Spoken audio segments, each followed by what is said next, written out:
152278899 dari program studi Ilmu Komunikasi Universitas Terbuka. Pada kesempatan kali ini saya akan membahas dua materi. Yang pertama mengenai pengertian tram, macam-macam tram, dan juga contohnya.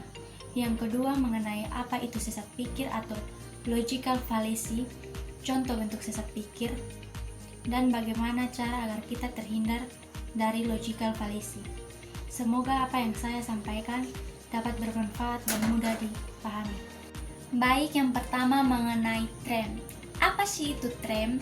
Tram merupakan simbol atau kesatuan beberapa simbol yang dapat menyatakan suatu konsep atau pengertian.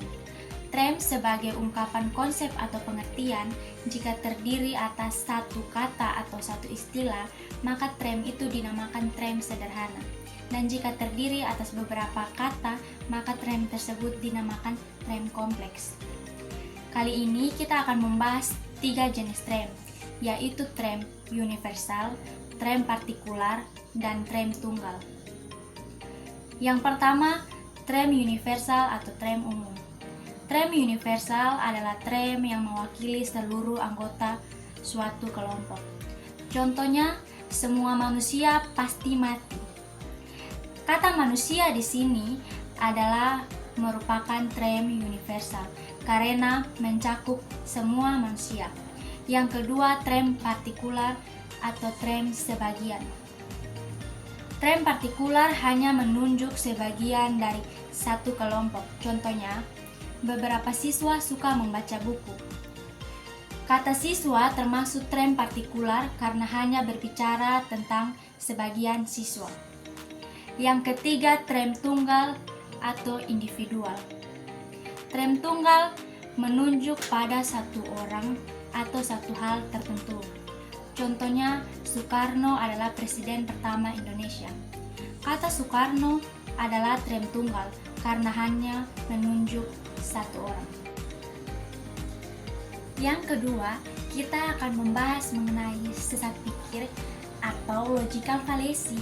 Sesat pikir atau logical fallacy adalah kekeliruan dalam berpikir atau berargumen yang tampaknya logis tapi sebenarnya menyesatkan atau tidak valid.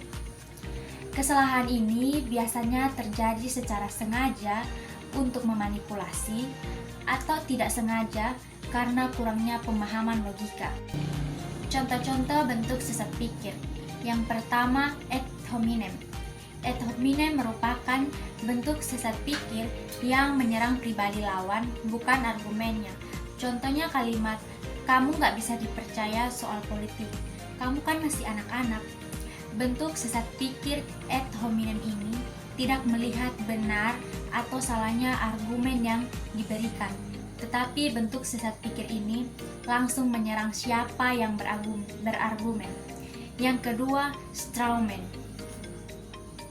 Strawman merupakan sesat pikir yang mengubah argumen lawan menjadi versi yang lebih lemah lalu menyerangnya. Contohnya ketika ada dua orang berdialog, argumen dari satu pihak diubah menjadi versi yang lebih ekstrim oleh pihak lawan bicaranya agar personalnya gampang diserang. Padahal argumen balasan yang diberikan tidak mengarah pada konteks pembicaraan sebenarnya. Yang ketiga, bentuk sesat pikir false dilema atau dikotomi palsu.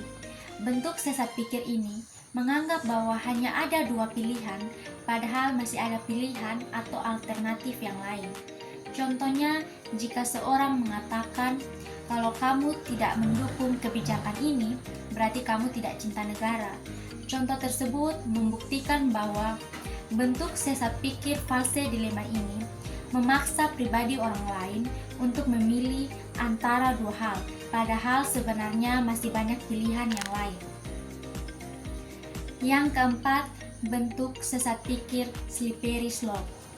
Slippery slope adalah jenis sesat pikir di mana seorang percaya bahwa satu langkah kecil akan memicu rangkaian kejadian buruk secara ekstrim tanpa bukti yang jelas.